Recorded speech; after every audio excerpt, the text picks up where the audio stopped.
All right, folks, friends, family, team, fans, and followers from around the entire world. This is the From Broke to Woke podcast, and I'm having an absolutely exceptional time working with each and every one of you. If you're watching and or listening, thank you so much. Really appreciate it. And in this particular episode, I know why you're here. You want to know when and why Britnie Turner started hanging out with Richard Branson. That's why you're here. I get it. So let's talk about that in this episode right now.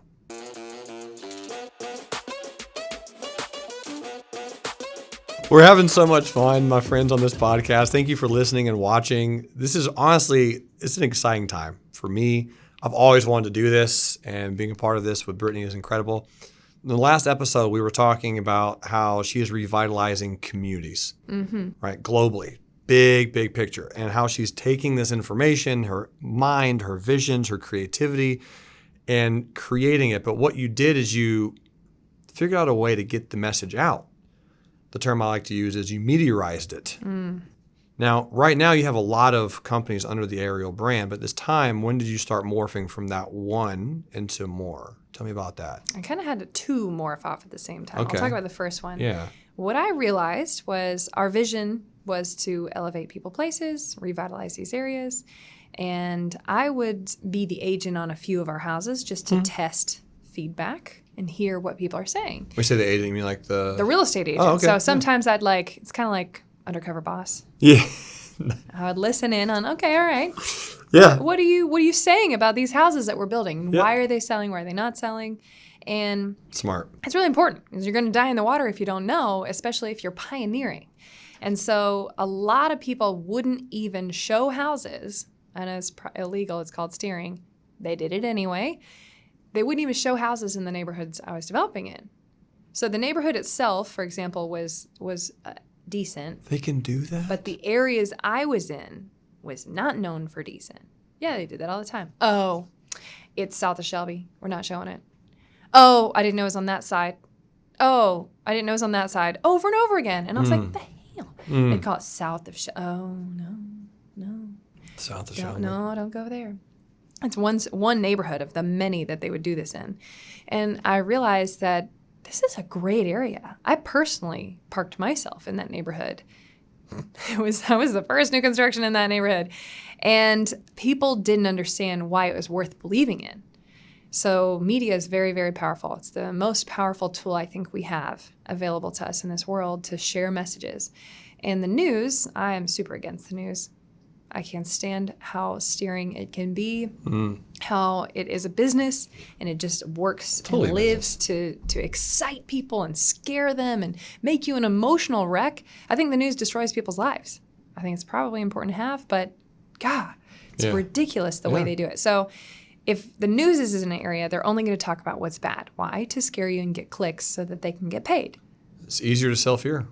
It's not okay to do that because you're literally cursing that spot from ever having potential because people are afraid.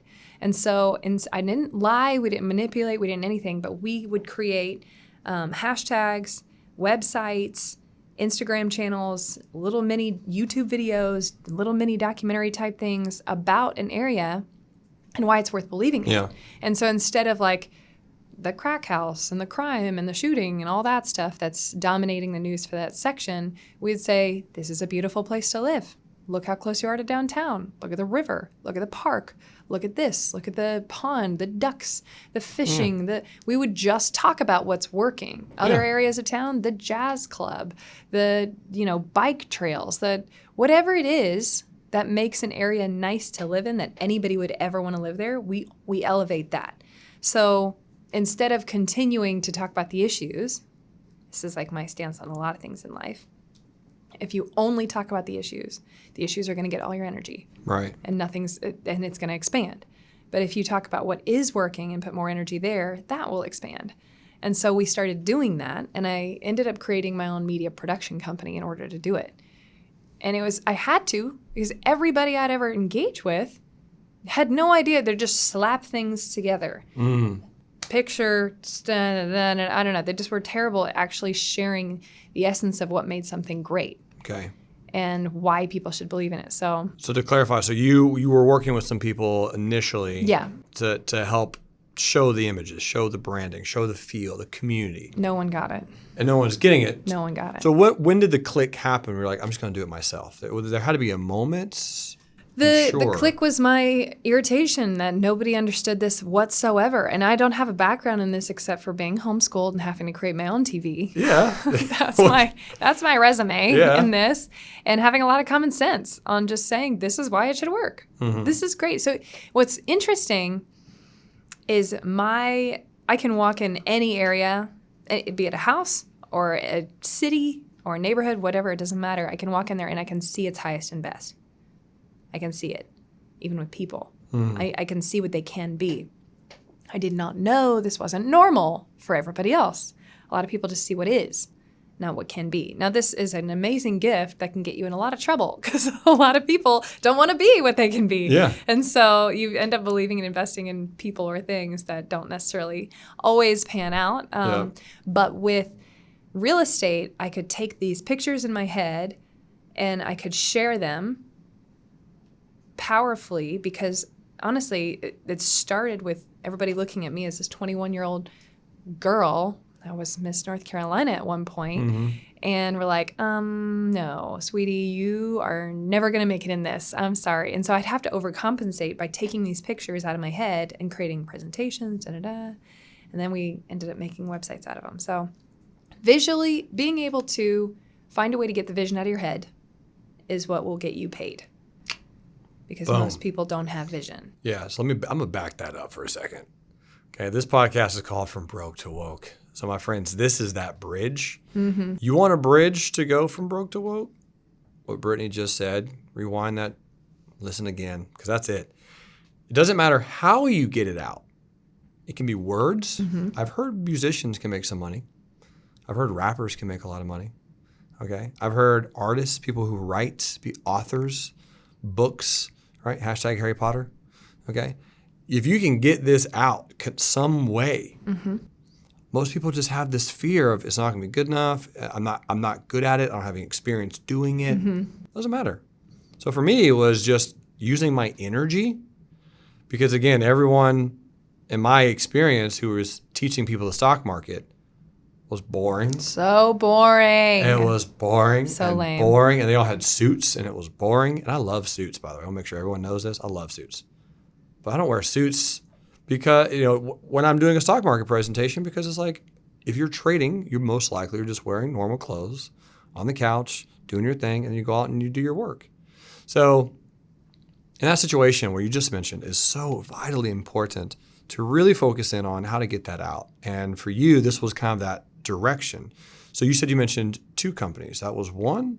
Yeah, and the other crazy thing was, remember I said I wanted to buy an apartment complex before I turned 26? Yeah. 2 days before my 26th birthday. And I didn't plan it that way. I didn't plan it that way at all. So I now have a whole family company that we have properties all throughout the Southeast, and we are revitalizing. It's so cool because we use the same elements of shifting a neighborhood with these developments. But anytime you own more of it, it's easier. Oh my gosh, it's so much easier to create change because you own it all. It's like the bigger developments, boom. You own the whole apartment complex versus one house, and you still have the drug dealers, and it's so much easier. So we took our visions and skills of creating a completely different environment and creating opportunity through that and applied it to what only slumlords were owning. And oh my gosh, shifted so many people's lives, changed everything. It created millions and millions and millions of dollars of value. And everybody's like, don't do it. Put in the minimum. You're spending too much. I'm always made fun of. And so now it's like, if I'm not being made fun of or called stupid, we missed it. So now you're just like, we're just going to keep doing this. You have to take all the negative things and make it a fun thing for yourself or you get knocked out. And so it's like, if they don't call me stupid or crazy, we are too late. Have I gotten a voicemail call me stupid today? No? All right. Let me keep doing this. Yeah. Let me keep making We need to be calls. more innovative people. Yeah. Push the limit. So we really crushed it in that field, but always looked like we were doing too much. Sure. Always looked like we cared too much. And so I think the point I'm trying to stress is, how do you make something the best or the most excellent, even when no one else around you is doing it, when everybody's telling you you're an idiot because it's who you are. Did I put gold-plated, refrigerators in these apartments? No, but did I raise the heck out of the standard of living and give my tenants more than anybody else ever has? Yeah. And guess what kind of people live and thrive there now and love it and take care of the place? A lot of the same original tenants. Yeah. But they have a whole new standard of life. Yeah. So it's interesting how environment shapes so much, but having the courage to go against what everybody else is doing is key if you're ever going to do something new and make it really far. And it's always financially worked out for me. Right. It's always been hard, but Right. it's always worked out. Yeah. Let's go back to those companies. Is it all Ariel? Still Ariel brand? What's the name of these companies? Well, I'm hanging out with Branson now. Yeah. So at 24, Okay. I told my family, well, first of all, I grew up without TV. Yep. So I've never cared about celebrities because I don't know who any of them are. Right. But there's one person that when I was having all this internal turmoil about making money and becoming wealthy, I never met somebody I wanted to be like that was wealthy. Okay.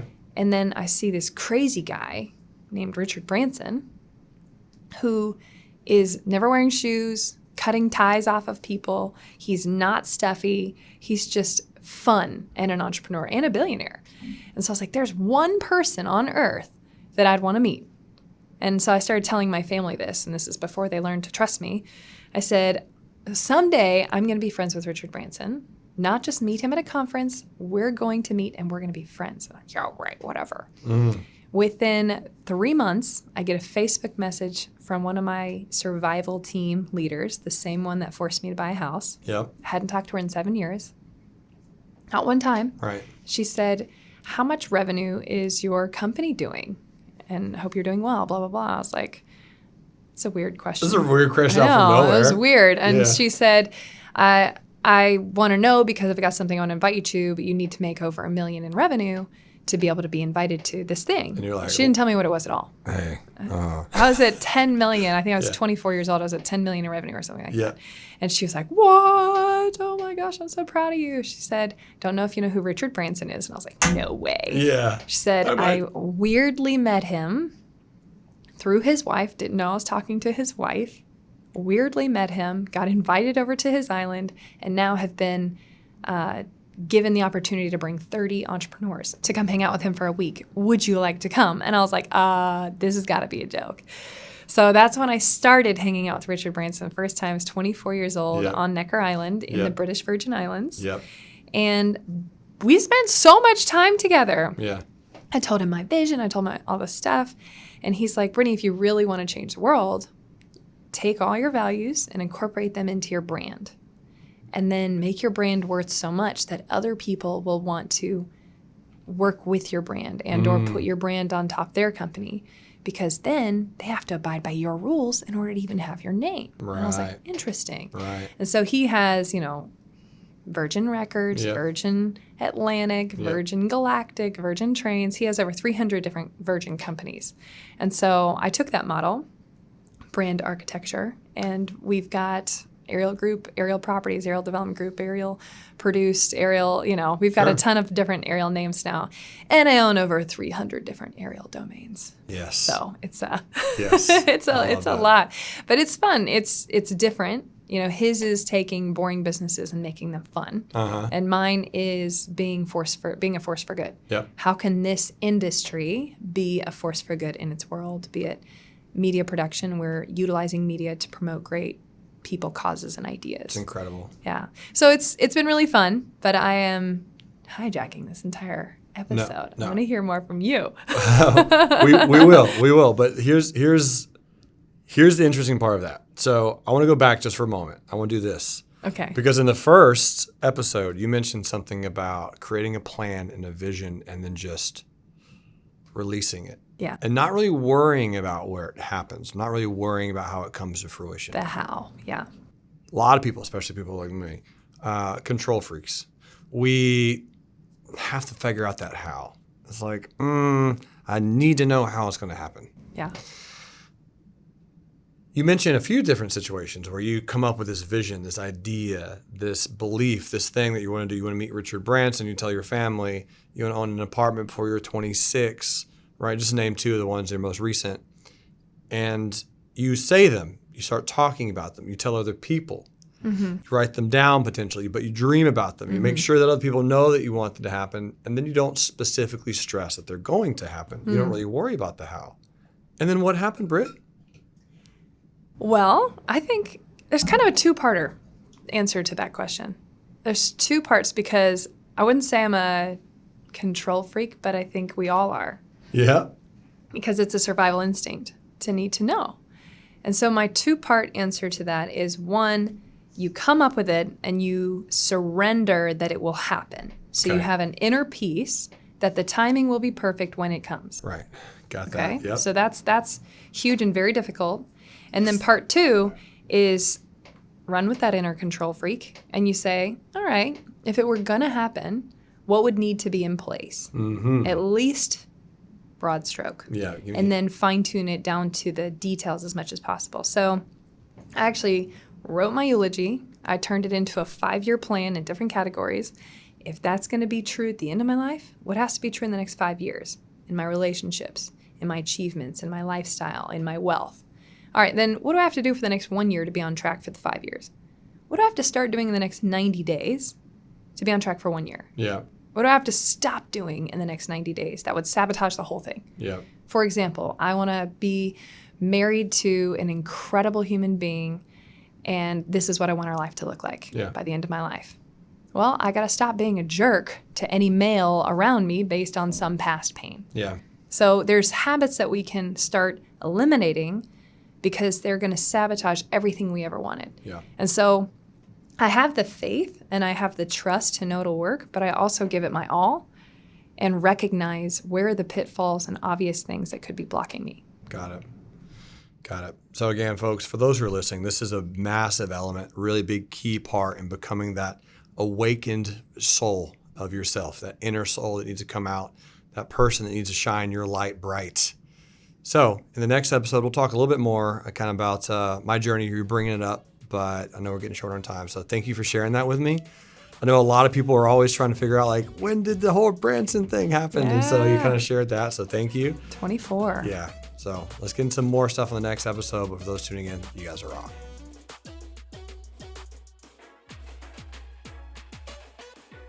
Thank you for watching From Broke to Woke with Britnie Turner and Jeremy Alexander Newsome. We have loved this journey with you. We want to help you go from broke to woke, understanding your purpose in life and really walking in the fullness of your potential.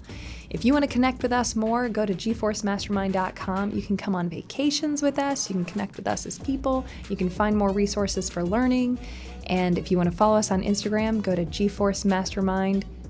We'll see you there.